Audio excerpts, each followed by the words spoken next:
నమస్కారం. చదువుకుంటున్న ఆడపిల్లలకి అండగా ఉండే ఒక మంచి ప్రభుత్వ పథకం గురించి ఈరోజు మనం తెలుసుకోబోతున్నాం. అదే జూట్ వర్కర్ ఎడ్యుకేషన్ గ్రాంట్. ఈ పథకం ఎంతోమంది విద్యార్థుల భవిష్యత్తుకు ఎలా ఉపయోగపడుతుందో వివరంగా చూద్దాం. జనపనార మిల్లులో పనిచేసే కార్మికుల కుమార్తెలు ఎగ్జామ్స్లో పాసైతే ఏకంగా 10,000 రూపాయల వరకు ఆర్థిక సహాయం అందుకోవచ్చని తెలుసా? అవును, ఇది నిజం. ఇదేదో వార్త కాదు, ప్రభుత్వం అందిస్తున్న ఒక అద్భుతమైన అవకాశం. అయితే ఈ పథకం పేరు jute worker education grant scheme. దీన్ని నేషనల్ జూట్ బోర్డ్ అందిస్తోంది. దీని ముఖ్య ఉద్దేశమేంటంటే జనపనార పరిశ్రమలోని కార్మికుల కుటుంబాలకు అండగా నిలవడం, ముఖ్యంగా వాళ్ల ఆడపిల్లల చదువుని ప్రోత్సహించడమన్నమాట. సరే, అసలు ఈ పథకం కింద ఎంత అమౌంట్ వస్తుంది? ఆ ఆర్థిక సహాయం వివరాలేంటో ఇప్పుడు మనం చూద్దాం. ముందుగా 10వ తరగతి పాసైన విద్యార్థినులకు 5,000 రూపాయల గ్రాంట్ అందిస్తారు. వాళ్ల ఇంటర్మీడియట్ చదువులకు ఇది చాలా హెల్ప్ అవుతుంది కదా. ఇక 12వ తరగతి అంటే ఇంటర్ పాసైన వాళ్లకైతే ఈ మొత్తం ఇంకా ఎక్కువ. వాళ్లకు ఏకంగా 10,000 రూపాయలిస్తారు. ఇది నిజంగా చాలా మంచి ప్రోత్సాహం. ఓకే, డబ్బుల విషయమైతే తెలిసింది. మరి ఈ గ్రాంట్ కోసం అప్లై చేసుకోవాలంటే ఎలాంటి అర్హతలుండాలి, ఆ రూల్స్ ఏంటో ఇప్పుడు క్లియర్గా తెలుసుకుందాం. చూడండి, దీనికి అర్హత సాధించడం చాలా సింపుల్. కేవలం 3 ముఖ్యమైన పాయింట్స్ ఉన్నాయి. మొదటిది, అప్లై చేసేది ఖచ్చితంగా అమ్మాయి అయి ఉండాలి.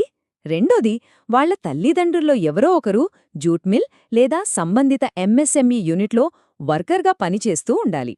ఇక మూడోది, 2021 నుంచి 2026 మధ్యలో పరీక్ష పాసై ఉండాలి. అర్హతలన్నీ ఉన్నాయని నిర్ధారించుకున్నాక ఇక నెక్స్ట్ స్టెప్ అప్లై చేసుకోవడమే. ఆ ప్రాసెస్ ఎలా ఉంటుందో ఇప్పుడు చూసేద్దాం. అయితే అప్లికేషన్ ప్రాసెస్ మొదలుపెట్టే ముందు మనం చేయాల్సిన ఫస్ట్ అండ్ మోస్ట్ ఇంపార్టెంట్ పనేంటంటే కావలసిన డాక్యుమెంట్స్ అన్నీ రెడీగా పెట్టుకోవడం. అప్పుడే పని చాలా ఈజీ అవుతుంది. మరేం కావాలి? లిస్టు చూద్దాం. Exam admit card, marksheet, Aadhaar card, ఇంకా అప్లై చేసే అమ్మాయి పేరు మీదున్న బ్యాంక్ పాస్బుక్, ఇవన్నీ సిద్ధంగా ఉంచుకోవాలి. అప్లికేషన్ ప్రాసెస్ కూడా 3 సింపుల్ స్టెప్స్లో పూర్తవుతుంది. ఫస్ట్, తల్లిదండ్రులు పనిచేస్తున్న జూట్ మిల్ లేదా కంపెనీ ద్వారా అప్లై చేయాలి. తరువాత ఆ యజమాని వివరాలన్నీ వెరిఫై చేస్తారు. ఫైనల్గా వెరిఫై చేసిన అప్లికేషన్ను సంబంధిత ప్రభుత్వ ఆఫీసులకు పంపిస్తారు. అంతే. సరే, ఇప్పుడు మనం చాలా ముఖ్యమైన విషయం గురించి మాట్లాడుకుందాం. దరఖాస్తు చేసేటప్పుడు తప్పకుండా గుర్తుపెట్టుకోవాల్సిన ఒక కీలకమైన రూల్ ఇది. ఇక్కడ ఒక విషయం గుర్తుంచుకోవాలి. అప్లికేషన్లో ఇచ్చే ప్రతి ఒక్క సమాచారం 100% నిజమై ఉండాలి. ఎలాంటి తప్పుడు వివరాలు ఇవ్వకూడదు. ఎందుకంటే ఒకవేళ ఇచ్చిన సమాచారం కరెక్ట్ కాదని తెలిస్తే వచ్చిన గ్రాంట్ డబ్బును ప్రభుత్వం మళ్లీ వెనక్కి తీసుకునే అవకాశం ఉంటుంది.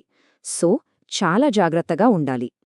ఒక్కసారి ఆలోచించండి, మన చుట్టూ ఉన్నవాళ్లలో, మన సమాజంలో ఈ సమాచారం తెలియక ఇంత మంచి అవకాశాన్ని ఉపయోగించుకోలేకపోతున్నవాళ్లు ఎవరైనా ఉన్నారేమో. ఈరోజు మనం తెలుసుకున్న ఈ సమాచారం ఉపయోగపడిందని ఆశిస్తున్నాం. అర్హులైన ప్రతి ఒక్కరికీ ఈ విషయం తెలిసేలా దీన్ని తప్పకుండా షేర్ చేయండి. ఇలాంటి మరిన్నో ప్రభుత్వ పథకాల గురించి తెలుసుకోవడానికి మన ఛానల్ని లైక్ చేసి సబ్స్క్రైబ్ చేసుకోండి.